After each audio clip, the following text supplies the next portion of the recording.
முன்னாள் போலீஸ் மா அதிபர் சி.டி. விக்ரமரத்னவின் இறுதி கிரியைகள் இன்று பிற்பகல் போலீஸ் மரியாதையுடன் பொருளை பொது மையானத்தில் நடைபெற்றது.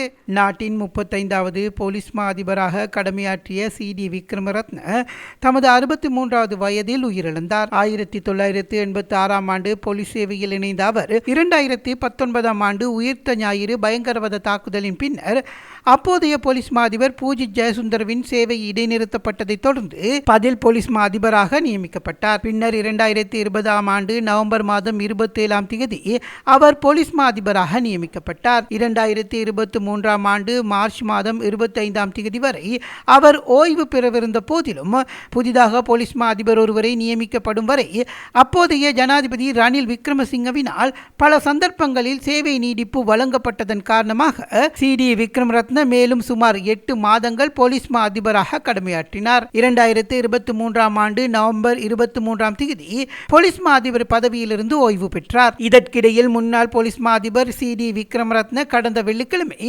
துப்பாக்கிச் சூட்டுக்கு இலக்காகி உயிரிழந்தார். அவரது மரணம் தற்கொலையாக இருக்கலாம் என சந்தேகிக்கப்படுவதுடன் தமது பாதுகாப்பு அதிகாரியின் துப்பாக்கியிலேயே அவர் தன்னை சுட்டுக் கொண்டுள்ளதாக போலீஸ் சந்தேகம் வெளியிட்டுள்ளன. சி.டி. விக்ரமரத்னவின் சடலம் தொடர்பாக மேற்கொள்ளப்பட்ட பிரேத பரிசோதனையில் பகிரங்க தீர்ப்பு வழங்கப்பட்டுள்ளது. கொழும்பு கிழக்கு வைத்தியசாலையின் சட்ட வைத்திய அதிகாரியினால் இந்த தீர்ப்பு வழங்கப்பட்டுள்ளதுடன் முன்னாள் போலீஸ் மா அதிபரின் உடல் பாகங்களை அரச பகுப்பாய்வுக்கு அனுப்பி வைப்பதற்கு நடவடிக்கை எடுக்கப்பட்டுள்ளது. இச்சம்பவம் தொடர்பில் மேல் மாகாண தெற்கு பிராந்திய குற்றத்தடுப்பு பிரிவினரும் மாலபே போலீசாரும் மேலதிக விசாரணைகளை மேற்கொண்டு வருவதுடன் முன்னாள் போலீஸ் மா அதிபர் தன்னைத்தானே சுடுவதற்காக பயன்படுத்தியதாக கூறப்படும் துப்பாக்கியும் அரச பகுப்பாய்வாளருக்கு அனுப்பி வைக்கப்பட்டுள்ளது. விசாரணைகளுக்கு அமைவாக அன்னாரின் மனைவி மற்றும் 3ஆம் பாதுகாப்பு அதிகாரிகளிடம் வாக்குமூலங்கள் பதிவு செய்யப்பட்டுள்ளதாக மேல் மாகாண தெற்கு பிராந்திய குற்றத்தடுப்பு பிரிவு குறிப்பிட்டுள்ளது.